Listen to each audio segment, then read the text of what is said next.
मेरा नाम शालू है। मैं एक ऐसे गांव की रहने वाली हूँ जहाँ पर प्रथा के नाम पर औरत की इज्जत के साथ खिलवाड़ किया जाता है और उसकी मान मर्यादा के साथ भी भेदभाव किया जाता है।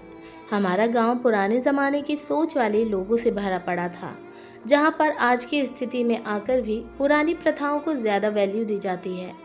एक ऐसे ही परिवार से मैं भी बिलोंग करती थी। मेरी ज़िंदगी में भी मेरे साथ बहुत बुरा हुआ था और मेरे साथ बुरा करने वाले कोई और नहीं बल्कि मेरे अपने ही थे। जब हमारे अपने ही हमारे बुरे बन जाते हैं तब हमारा विश्वास लोगों से उठ जाता है, क्योंकि इंसान हर तरफ से धोखा खाने के बाद किसी ऐसे इंसान पर विश्वास तक नहीं करता जो उसे भरोसा दिलाता है कि वो उसके साथ है, मगर ऐसा तो साथ देने वाला भी कोई नहीं करता।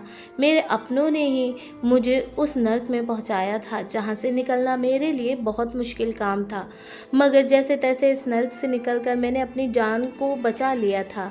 हमारे गांव में औरत विवाह कराया जाता था।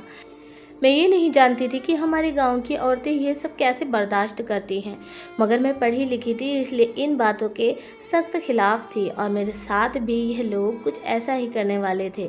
मगर मैंने हिम्मत करके इस प्रथा पर रोक लगाने की कोशिश की थी, लेकिन रोक लगाने से पहले मेरे साथ कुछ ऐसा हुआ था जिसने मेरे होश उड़ा दिए थे। आज मैं बहुत खुश थी क्योंकि आज मेरा रिज़ल्ट आने वाला था और फाइनली मेरा रिज़ल्ट आ भी गया था। मैंने दिल्ली की यूनिवर्सिटी से MBA कंप्लीट किया था और आज मैं बहुत खुश थी क्योंकि मेरा सपना पूरा हो गया था।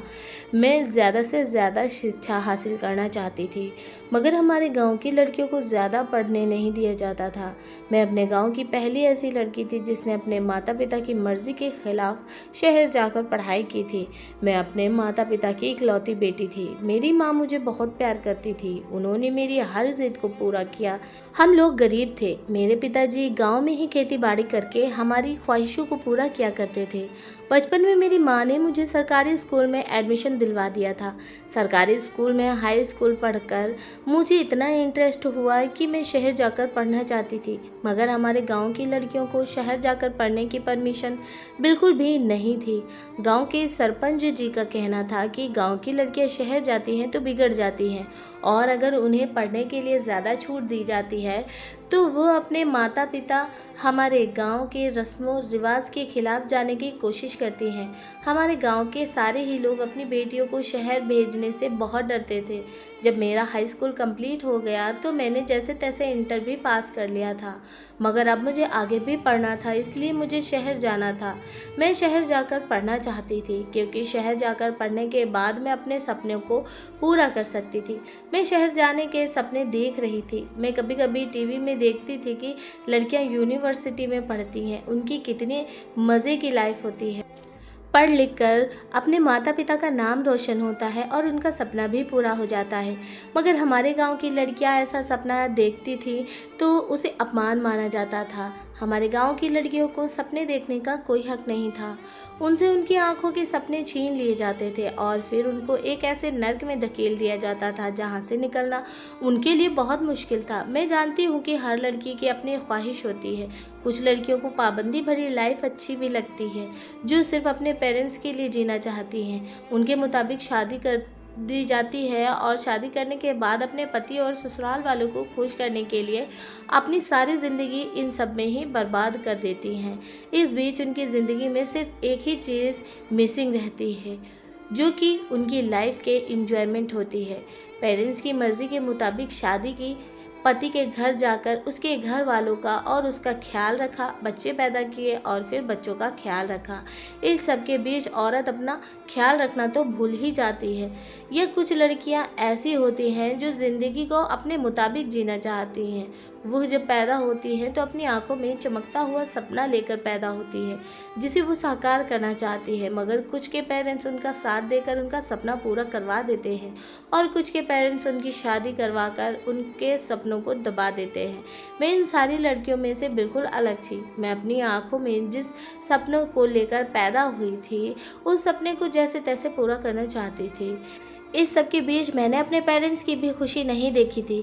मेरा टारगेट सिर्फ इतना था कि मैं इतनी एजुकेशन हासिल करूंगी, आगे चलकर मैं शहर में अच्छी कंपनी में किसी अच्छी पोस्ट पर नौकरी कर सकूं, क्योंकि एजुकेशन के साथ साथ मेरा सपना जॉब करने का भी था। मैं जॉब करके अपने सपने को पूरा करना चाहती थी, अपने दिल को तसल्ली देना चाहती थी और अपने माता पिता का साथ देना चाहती थी।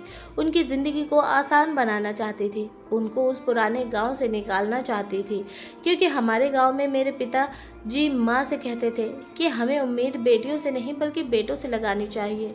हमारा गांव इस बात की इजाज़त बिल्कुल भी नहीं देता कि हम बेटियों से नौकरी करवाएं, और तुम इस बात को यहीं रोक दो। आगे कभी तुम्हारे मुंह से ये बात नहीं निकलनी चाहिए कि हमारी बेटी पढ़ने के बाद नौकरी करना चाहती है। गाँव के लोगों को अगर यह बात पता चल गई तो बहुत परेशानी आ जाएगी, और अपनी बेटी को तुम साफ साफ इनकार कर दो। मैं किसी भी हाल में उसे शहर नहीं भेजूंगा।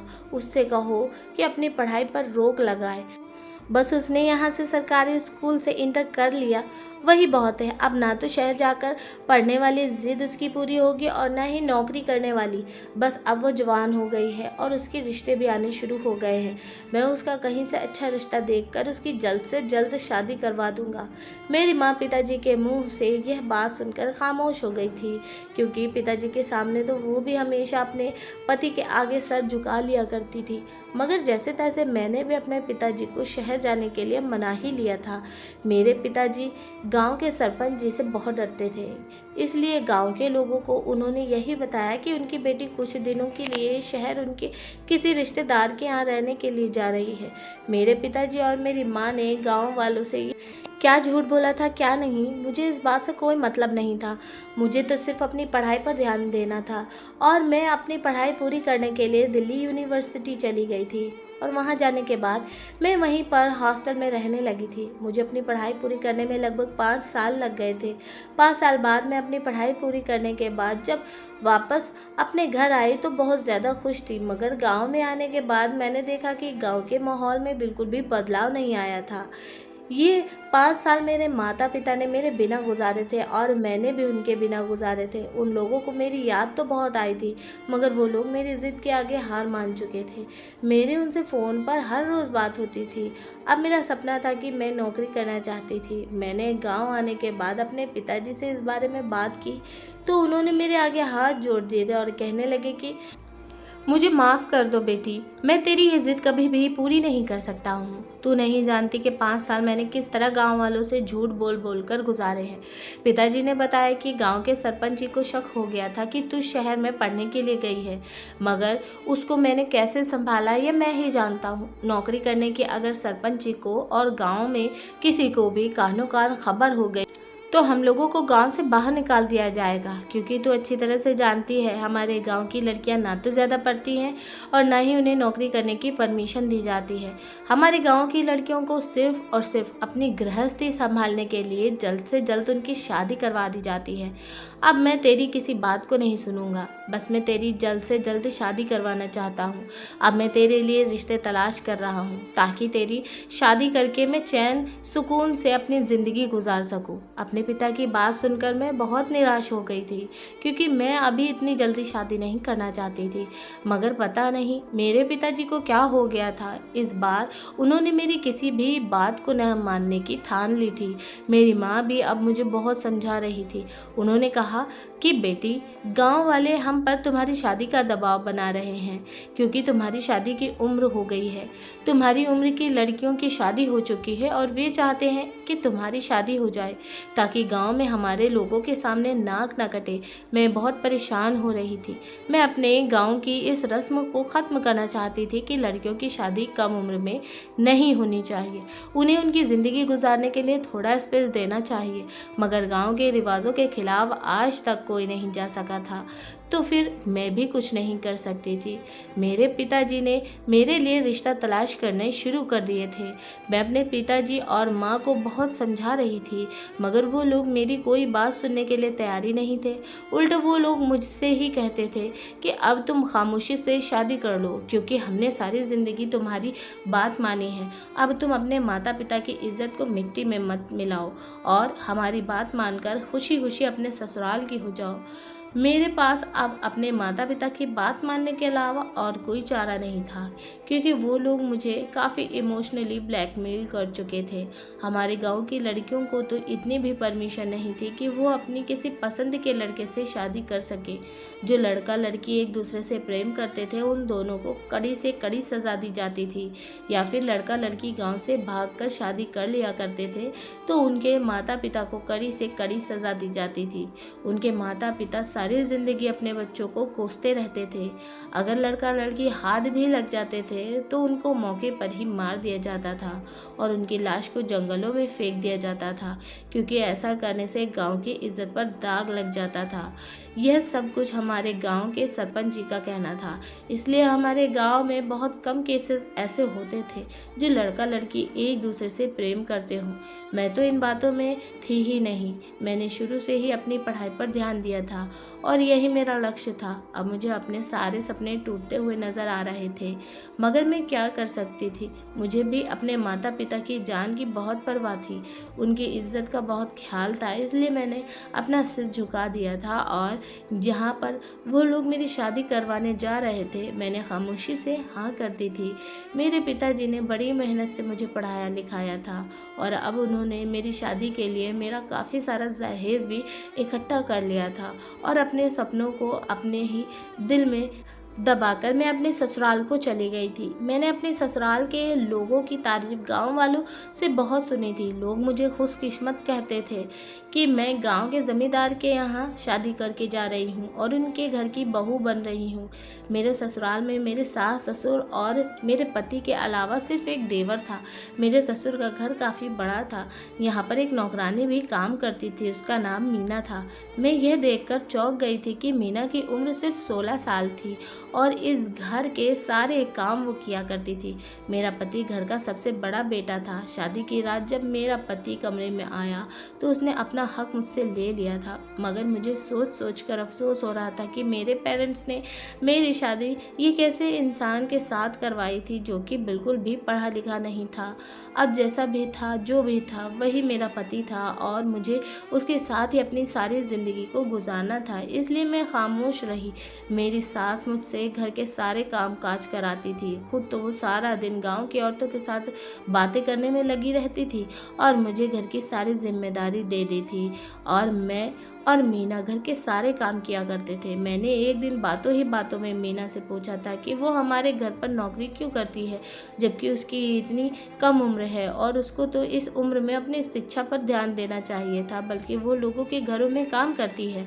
मीना ने बताया कि भाभी जी, लोगों के घरों में काम करना मेरी बहुत बड़ी मजबूरी है, क्योंकि मेरा इस दुनिया में मेरी बूढ़ी माँ के अलावा कोई भी नहीं है जो हमेशा बीमार रहती है। उनको कैंसर जैसी बड़ी बीमारी हो गई है, मुझे उनका इलाज करवाना पड़ता है। इसलिए मैं लोगों के घरों में काम करके पैसे जमा करती हूँ और फिर उनका इलाज करवा रही हूँ।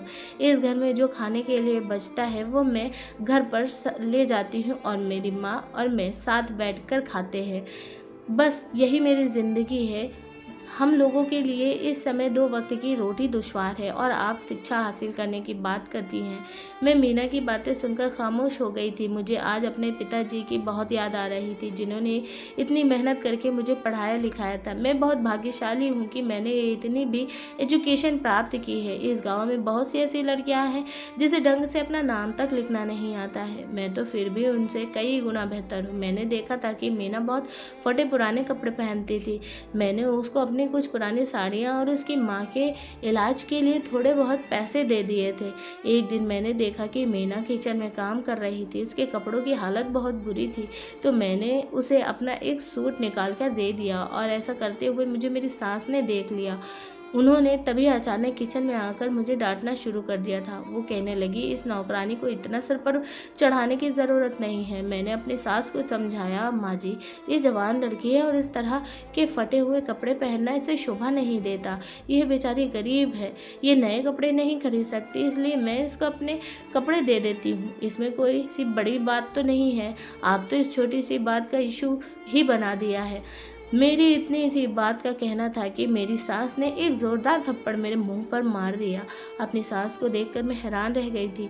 मैं अपने माता पिता की इतनी लाडली थी कि उन्होंने कभी मुझे डांट तक नहीं लगाई थी, और आज मेरी सास ने मुझ पर हाथ उठा दिया था, सिर्फ एक छोटी सी बात पर। मेरे पति ने भी मुझे डांटना शुरू कर दिया था कि तुम हमारे घर की बहू हो, बहू बनकर ही रहो, मालकिन बनने की ज़रूरत नहीं है। किसके साथ क्या करना है और किसको कितने कपड़े देने हैं, यह सब कुछ मेरी माँ देखती है। तुम्हें इस घर में अपनी मर्जी के मुताबिक कुछ भी करने की परमिशन नहीं है। मेरे पति ने मीना की तरफ देखते हुए कहा कि इस पैर की जूती को अपने सर पर मत रखो, आइंदा ध्यान रखना। मीना को भी मेरी सास ने डांट कर उसके काम में लगने के लिए कह दिया था और मुझे अपने कमरे में आने को कहा था। अपने ससुराल वालों का ऐसा बिहेवियर देखकर मैं अचानक चौंक सी गई थी। मेरी आंखों में आंसू आ गए थे। मैं सबके सामने कुछ नहीं बोल पाई थी, क्योंकि आज पहली बार मुझे ऐसा लगा था कि इन लोगों ने मेरी इंसल्ट की है। मैं किचन में खड़े होकर रोने लगी थी। तभी मीना ने मुझे तसल्ली दी और कहने लगी कि भाभी, आप रोना बंद करो। मुझे तो हैरानी होती है कि आप जैसी इतनी समझदार और पढ़ी लिखी लड़की आखिर इस घर में कैसे आ गई। आपको नहीं पता, यह लोग इंसान नहीं, जानवर हैं। आप इन लोगों की हरकतें नहीं जानती हो। मीना की बात सुनकर मैंने चौंकते हुए इसके चेहरे की तरफ देखा था। तभी अचानक मेरी सास की आवाज़ आई थी। वो कहने लगी कि कहाँ मर गई है बहू, तुझे अपने कमरे में आने के लिए कहा था ना। मीना कहने लगी, भाभी आप जल्दी से बड़ी मालकिन के कमरे में चली जाओ, वरना बहुत बड़ी मुसीबत आ जाएगी। मैं अपनी सास के कमरे में चली गई। उन्होंने मुझे अपने पैर दबाने के लिए कहा था और ना जाने कितने घंटे से मैं अपनी सास के पैर दबाती रही थी। इस घर में मुझ में और मीना में कोई फ़र्क नहीं था। वो भी एक नौकरानी थी और मैं भी इस घर की बहू होते हुए भी नौकरानी थी। दिन ब दिन इन लोगों के राज मेरी आंखों के सामने आते जा रहे थे। गांव वाले जितना मेरे ससुराल वालों की तारीफ कर रहे थे, उनमें से एक भी क्वालिटी इन लोगों के अंदर नहीं थी। हाँ, इतना ज़रूर था कि मेरे ससुर पुराने ज़मींदार और अमीर इंसान थे। मेरे ससुर और उनके दोनों बेटे रात को एक साथ बैठकर शराब पिया करते थे, और मेरा पति शराब पीने के बाद जब कमरे में आता तो मेरे साथ अपनी हवस पूरी करता था। यह सारी बातें मेरे लिए बर्दाश्त करने के काबिल नहीं थी। इन लोगों ने मुझे अभी तक मेरे मायके भी जाने नहीं दिया था। मैं अपने मायके जाना चाहती थी। मैंने अपनी सास से अपने मायके जाने की परमिशन ली तो उन्होंने मुझे साफ मना कर दिया था कि अब यही तेरा ससुराल है और यहीं पर रहकर तुझे अपनी ज़िंदगी गुजारनी है। मैंने अपनी सास से कहा, आपने मुझे मेरे पेरेंट्स से ख़रीदा नहीं है। मेरी बात सुनकर मेरी सास बैठे से खड़ी हो गई और उन्होंने जबरन मेरे बाल पकड़कर खींच लिए और कहने लगी कि हमें पता है कि तू पढ़ी लिखी है, इसलिए हमारे आगे ज़्यादा ज़ुबान चलाने की ज़रूरत नहीं है। मेरी सास ने मुझे डांट डपट कर कमरे में भेज दिया था। मुझे यहाँ पर मोबाइल भी नहीं दिया गया था जिसके थ्रू मैं अपने पेरेंट्स से बात कर सकूँ। ना जाने क्यों मेरी शादी को 3 महीने हो गए थे, मगर मेरे पेरेंट्स मुझे अभी तक मिलने के लिए नहीं आए थे। मैं अपने माता पिता से मिलना चाहती थी। वो लोग तो शादी के बाद मुझे पूरी तरीके से भूल गए थे। इस घर में मेरे साथ बहुत बुरा बर्ताव होने लगा था। मैं सोच भी नहीं सकती थी कि मेरी किस्मत शादी के बाद इतनी ख़राब हो सकती है। मुझे बेहद अफसोस हो रहा था कि मैंने अपने पिताजी की बात मानकर बहुत बड़ी गलती की।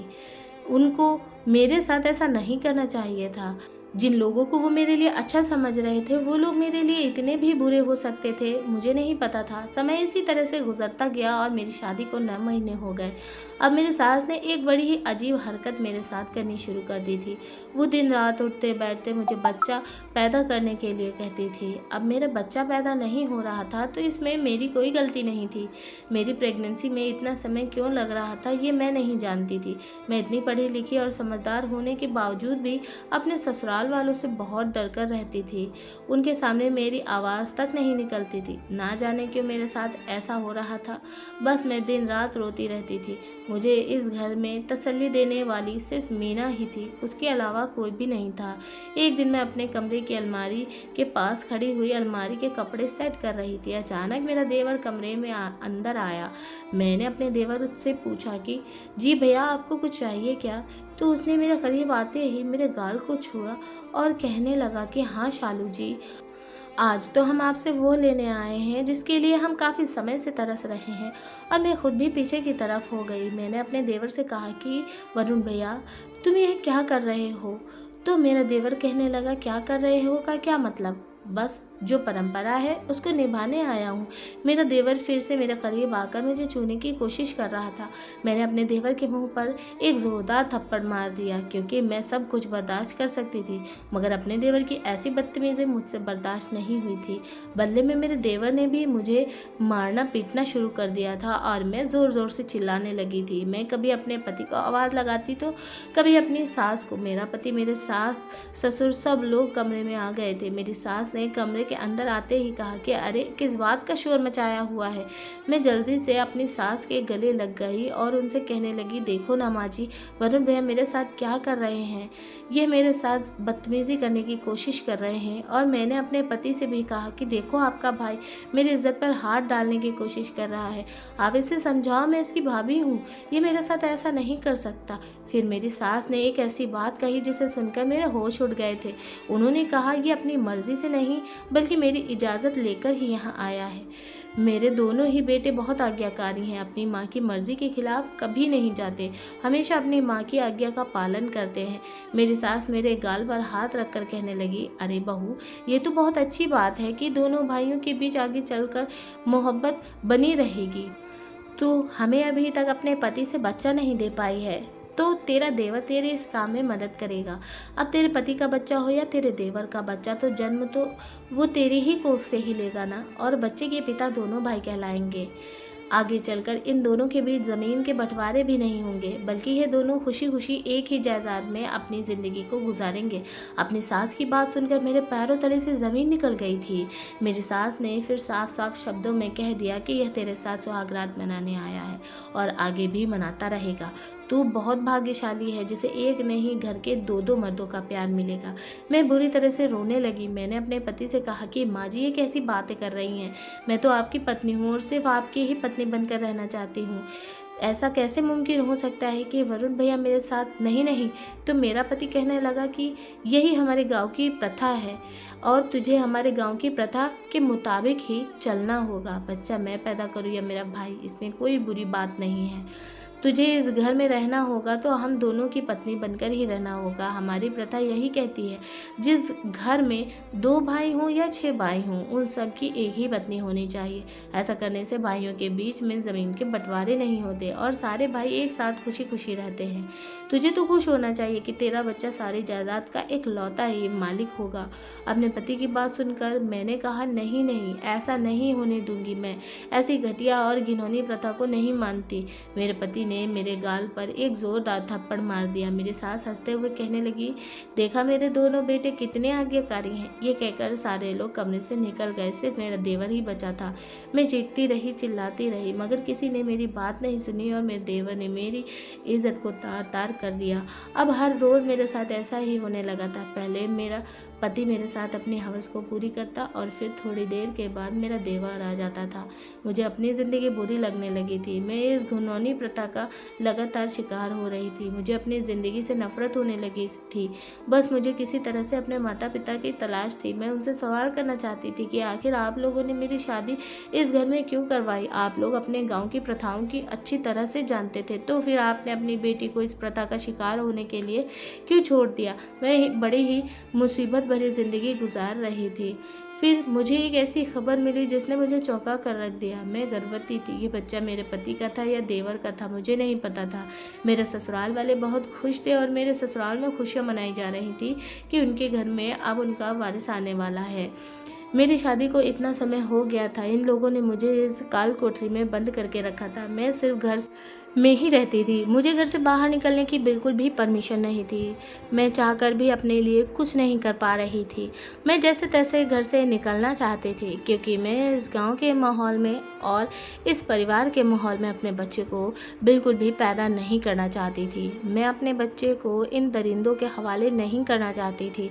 मेरा 3रा महीना चल रहा था और मेरी कंडीशन ठीक नहीं थी, क्योंकि इस घर में मुझ पर काम का लोड बहुत ज़्यादा था। एक दिन मैं अपने कमरे में आराम करने के लिए जा रही थी, तभी अचानक मुझे किचन में मीना के ज़ोर ज़ोर से चीखने की आवाज़ आई। मैं जैसे ही किचन की तरफ भागी तो यह देखकर मेरे होश उड़ गए थे कि मेरे ससुर मीना की इज्जत के साथ खिलवाड़ कर रहे थे और वो बेचारी ज़ोर ज़ोर से चीख रही थी। मैं फ़ौरन किचन में गई और उनसे कहा कि वो उसके साथ यह सब क्या कर रहे हैं। मेरे ससुर जी ने कहा कि इसे पैसों की ज़रूरत थी तो मैंने इसे पैसे दे दिए, अब मुझे इससे पैसे वसूल करने हैं। वो मेरे ससुर जी से इतना ज़्यादा डर गई थी कि उसने उनके पैसे वापस कर दिए। मैं और मीना एक दूसरे के गले लिपटकर बहुत रो रहे थे क्योंकि हम दोनों की कंडीशन एक जैसी ही थी। मैंने मीना से कहा कि हमें कुछ भी करके इस घर से भागना होगा, अगर हम यहाँ से नहीं भागे तो हम दोनों की ही ज़िंदगी यहाँ रहते रहते बर्बाद हो जाएगी। अब तो मीना भी ऐसा ही चाहती थी। इससे पहले वो कई बार इस घर से नौकरी छोड़कर जा चुकी थी, लेकिन मेरा देवर ज़बरदस्ती उसे यहाँ ले आया था क्योंकि जब शुरू में वो नौकरी पर लगी थी तो इन लोगों से अपनी माँ के इलाज के लिए पहले ही काफ़ी सारा एडवांस ले चुकी थी। वो पैसों की तरफ से बहुत मजबूर थी, इसलिए इस घर से नौकरी छोड़कर कहीं और नौकरी पर नहीं लग सकती थी। मीना ने मुझे घर से भागने के लिए प्लान बताया था। उसने कहा था मेरी क्या है, मैं तो गरीब औरत की बेटी हूँ, मेरी इज्जत के साथ तो यह लोग कई बार खिलवाड़ कर चुके हैं, मगर यह बात मैंने अभी तक अपनी माँ को नहीं बताई है। अगर मैंने उनको ये सब कुछ बता दिया तो वो जीते जी मर जाएगी, मगर आपके पेट में तो एक नन्ही सी जान पल रही है, आपको इन लोगों से अपनी जान छुड़ानी ही पड़ेगी क्योंकि बच्चा पैदा होने के बाद यह लोग आपके ऊपर और भी ज़्यादा अत्याचार करना शुरू कर देंगे। अभी आपके साथ जो कुछ हुआ है वही सब आगे चलकर इस बच्चे के साथ भी किया जाएगा। मीना की बात बिल्कुल ठीक थी। मैं ये सब कुछ आगे और बर्दाश्त नहीं कर सकती थी, इसलिए मैंने और मीना ने इस घर से भागने का फैसला कर लिया था। उसके बाद जो अंजाम होगा देखा जाएगा। फ़िलहाल तो मुझे इन लोगों से अपनी जान छुड़वानी थी। मीना रात के समय अपने घर पर चली गई थी, मगर आधी रात के समय वह मुझे यहाँ से भगाने में मदद करने के लिए मुझे लेने के लिए आई थी। मेरा पति और मेरे ससुराल वाले गहरी नींद में सो रहे थे। मैंने अपना सामान बांध लिया था और मीना गेट पर मेरा इंतज़ार कर रही थी। उसने मुझे खिड़की से बाहर आने का इशारा किया था। अचानक पीछे से मुझे किसी ने पकड़ लिया। मैंने जैसे ही पीछे पलट कर देखा तो पीछे मेरी सास थी, जिन्होंने मेरे मुंह पर थप्पड़ मार दिया और कहने लगी कि आधी रात को कहाँ जा रही है। जब उन्होंने मेरे हाथ में बैग देखा तो वो समझ गई थी कि मैं यहाँ से भागने की कोशिश कर रही थी।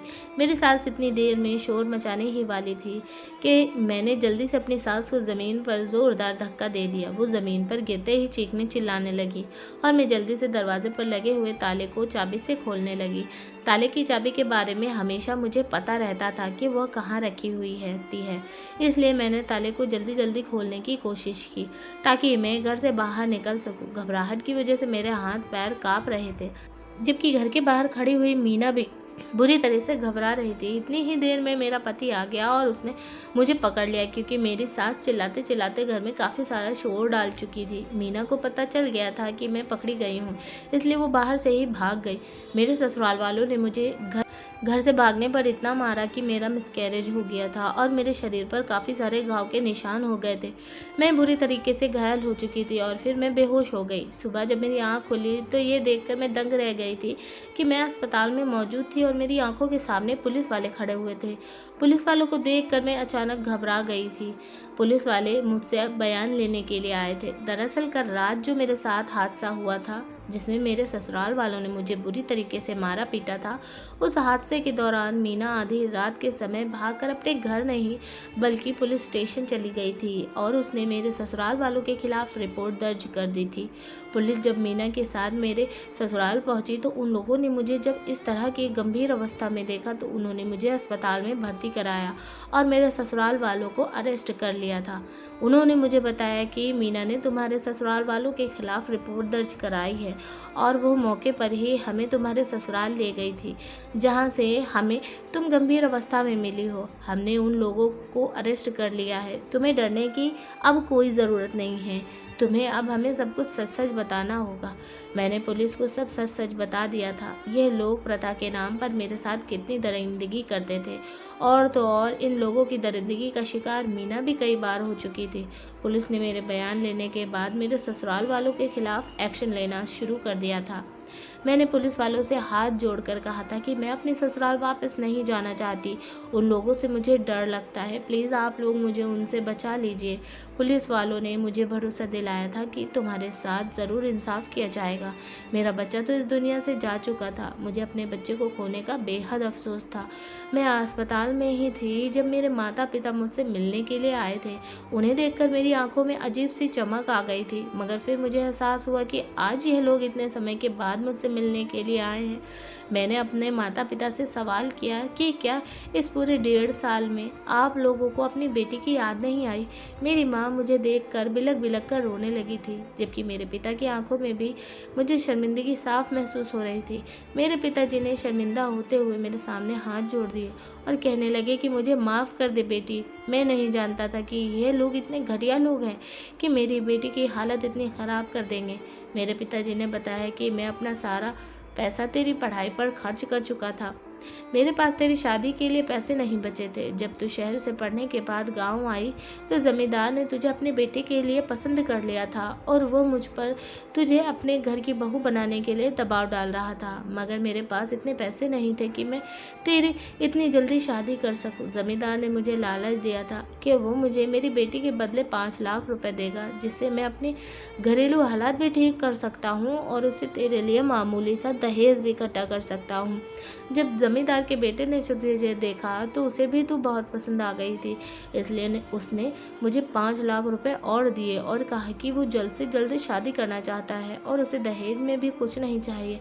मगर उन लोगों की एक शर्त थी कि शादी के बाद हम दोनों में से कोई भी तुमसे मिलने के लिए नहीं आएगा और ना ही वो लोग कभी तुझे हमसे मिलने भेजेंगे। मैंने इन लोगों से इस बात की वजह पूछी कि यह लोग मेरी बेटी को मुझसे दूर क्यों करना चाहते हैं, तो ज़मींदार ने बताया कि वह बड़ा आदमी है, गांव की काफ़ी सारी ज़मीन है उसके नाम पर, उसके घर में रुपए पैसे किसी भी चीज़ की कोई कमी नहीं है और बड़े लोग तो इसी तरह के होते हैं, अपने घर की बहू को ज़्यादा किसी से मिलने जुलने नहीं देते और ना ही उनके मायके का कोई ससुराल में कदम रखता है। और उसने कहा था कि अगर तुमने ज़बरदस्ती अपनी बेटी से मिलने की कोशिश की तो याद रखना तुम्हारी बेटी का घर भी बिगड़ सकता है।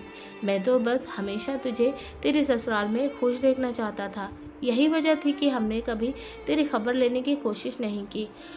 हम तेरा घर बिगड़ता हुआ नहीं देखना चाहते थे। ज़मींदार मुझे कभी कभी मिलता तो मैं तेरे हाल चाल ले लेता था, तो वो मुझे यही भरोसा दिलाता था कि तुम्हारी बेटी हमारे घर में बहुत खुश है और इतनी सेहतमंद हो गई है कि तुम उसे पहचान भी नहीं पाओगे। तेरे बारे में इतनी अच्छी अच्छी बातें सुनकर मेरे दिल को तसल्ली होती थी कि मेरी बेटी अच्छे परिवार में शादी करके गई है।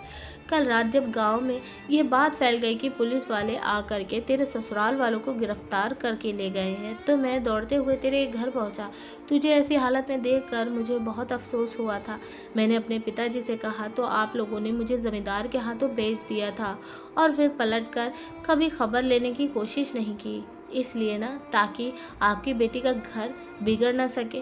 आप लोगों की बेवकूफ़ी पर तो मुझे बहुत हंसी आ रही है। ज़रा आप लोग दिमाग लगाइए कि वो आदमी शर्त रख रहा है कि वो आपकी बेटी को कभी आपसे नहीं मिलने देगा, तो फिर इस बात की क्या गारंटी है कि उस घर में शादी करने के बाद आपकी बेटी खुश रहेगी। तो मेरे पिताजी शर्मिंदगी से मुंह लटकाकर खड़े हुए थे। उनके पास मेरे सवाल का कोई जवाब नहीं था। मैंने उन लोगों को अपने ऊपर आ बीती सब कुछ बताई थी, जिसे सुनकर मेरे पिता और मेरे माता की आंखों में आंसू निकल आए थे। मैंने उनको बताया कि अगर वो नौकरानी मीना हिम्मत नहीं दिखाती तो शायद आपकी बेटी आपको मरी हुई मिलती। उस नौकरानी को मेरी इतनी फिक्र थी कि उसने अपनी जान पर खेलकर मुझे बचाया, लेकिन आप लोग तो मेरे माता पिता थे, फिर भी आपने मुझे उस नर्क में ढकेल दिया। मैंने जब अपनी माँ को बताया कि इस प्रथा के नाम पर मुझे दोनों भाइयों की पत्नी बनाया गया, आखिर ये हमारे गांव की कैसी प्रथा है जहाँ पर सारे अत्याचार सिर्फ और सिर्फ औरतों पर ही होते हैं। मेरे माता पिता के पास मेरे सवाल का कोई भी जवाब नहीं था। भगवान की कृपा से मैं बच गई थी और मेरे ससुराल वालों को पुलिस ने अरेस्ट कर लिया था। मैं गाँव की औरतों के साथ ये सब कुछ नहीं होने देना चाहती थी। कुछ दिनों के बाद जब मैं रिकवर हुई तो मैंने नौकरी करना शुरू कर दिया और नौकरी करके सबसे पहले मीना की माँ का इलाज करवाया था। मगर उनकी बीमारी ऐसी थी कि वो बेचारी ज़्यादा दिन इस दुनिया में नहीं रह सकी और मीना अपने माता पिता के बिना अकेली रह गई थी। मैंने उसका साथ दिया था और उसको अपने घर अपनी बहन बनाकर ले आई थी। मेरे माता पिता ने उसे बेटियों की तरह प्यार दिया। मैं अब शहर में रहकर एक न्यूज़ चैनल में काम कर रही हूँ और मैंने अपने चैनल के थ्रू अपने गांव की प्रथाओं को इतना ज़्यादा बदनाम कर दिया है कि सारे गांव वाले मेरे खिलाफ हो गए हैं। मगर पुलिस की रिपोर्ट से और भगवान की कृपा से मैंने अपने गांव की इन घिनौनी प्रथाओं और रीति रिवाजों को अपने गांव से जड़ से उखाड़ कर फेंक दिया है। सरपंच जी मेरी इतनी हिम्मत देखने पर मुझे गांव से निकालना चाहते थे, क्योंकि उनको लगता था कि मेरी वजह से उनकी गांव में बहुत बदनामी हो रही है। लेकिन पुलिस ने मेरा इतना साथ दिया था कि पुलिस की वजह से सरपंच जी को गांव से पुराने रीति रिवाज और ये प्रथाएं ख़त्म करनी पड़ गई थी। उन्होंने ऐलान कर दिया था कि जैसे शहर के लोग नॉर्मल ज़िंदगी जीते हैं, ऐसे ही गांव के लोग भी अब से नॉर्मल लाइफ ही जिएंगे। उन्हें अब किसी भी रीति रिवाज और प्रथाओं का सामना करने की ज़रूरत नहीं। आखिरकार बुराई पर अच्छाई की जीत हुई थी। मेरी कड़ी मेहनत ने गांव की कितनी सारी औरतों पर अत्याचार होने से बचा लिया था। आज मेरे माता पिता खुश होते हैं कि मेरा नौकरी करने का फैसला बिल्कुल सही था। मैं भले ही शहर में रहकर किसी अच्छी कंपनी में नौकरी करना चाहती थी, मगर मैं गाँव के रीति रिवाजों को दुनिया के सामने लाना चाहती थी। इसलिए मैंने एक न्यूज़ चैनल ज्वाइन किया और अपने गांव की एक एक बात लोगों के सामने पेश की, जिस पर शहर के बड़े बड़े नेता और भी काफ़ी न्यूज़ चैनल हमारे गांव के रस्मों रिवाज के खिलाफ हो गए थे और फिर इन सब लोगों के सामने हार मानकर सरपंची प्रथा को ख़त्म करने पर उतर आए थे। मैं आज भी शहर में रहकर नौकरी कर रही हूँ और रोज़ ही अपने गाँव को बदलते देख रही हूँ। मीना मेरी छोटी बहन बनकर मेरे घर में मेरे साथ रह रही है। गाँव की बहुत सारी औरतें मुझे आशीर्वाद देती हैं और इनकी ही प्रार्थनाओं का नतीजा है कि मैं आज अपने चैनल में कामयाब न्यूज़ रिपोर्टर हूँ। मेरे माता पिता और गांव वाले मुझ पर गर्व महसूस करते हैं, जबकि मेरे ससुराल वालों को तो इतनी लंबी सज़ा हुई है कि वो लोग इतनी आसानी से जेल से बाहर नहीं निकल सकते। दोस्तों, उम्मीद करती हूँ आपको हमारी कहानी पसंद आई होगी। कहानी पसंद आई है तो वीडियो को लाइक करें, चैनल पर नए हैं तो चैनल को सब्सक्राइब करके पास वाले बेल आइकन को प्रेस कर लें ताकि आने वाली हर वीडियो आप तक सबसे पहले पहुँचे। वीडियो को पूरा देखने के लिए आपका तहे दिल से धन्यवाद। हम आपको मिलेंगे एक और ऐसी बेहतरीन वीडियो में। तब तक के लिए धन्यवाद। आपका दिन शुभ हो।